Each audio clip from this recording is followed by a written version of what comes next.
अस्सलाम वालेकुम नाज़रीन, मैं हूं सलवा स्नैन और आप देख रहे हैं सूर्या न्यूज़ HD। आइए नजर डालते हैं आज की अहम खबरों पर। खबर शामिल करते हैं। कराची से IG सिंध के अहकामात पर SSP मलीर डॉक्टर अब्दुल खालिक की ज़ेर सदारत SSP मलीर ऑफिस में एक अहम इजलास मुनक्किद किया गया। इजलास में तमाम SPDOs और SHOs ने शिरकत की। इजलास के दौरान जिला में जराइम की सूरत हाल, अहम केसेस और पुलिस कारकर्दगी का तफसीली जायजा लिया गया। SSP मलीर ने IG सिंध की हिदायत पर अमल दरामद करते हुए अफसरान को सख्ती से हिदायत दी है कि स्ट्रीट क्रिमिनल्स, मनशियात फिरोशों और गुटखा मावरा फरोख्त करने वालों के खिलाफ जीरो टॉलरेंस पॉलिसी पर अमल किया जाए।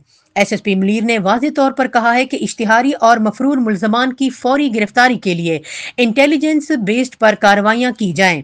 तमाम पुलिस अफसरान और जवान गश्त के दौरान मुकम्मल हम आहंगी के साथ ड्यूटी अंजाम देंगे। बुलेट प्रूफ जैकेट्स के इस्तेमाल को हर सूरत यकीनी बनाया जाए और किसी भी किस्म की मशकूक सरगर्मी पर फौरी कार्रवाई की जाए। Snap checking, combing, search operation और टारगेटेड ऑपरेशन के जरिए अमन अमान बरकरार रखा जाए।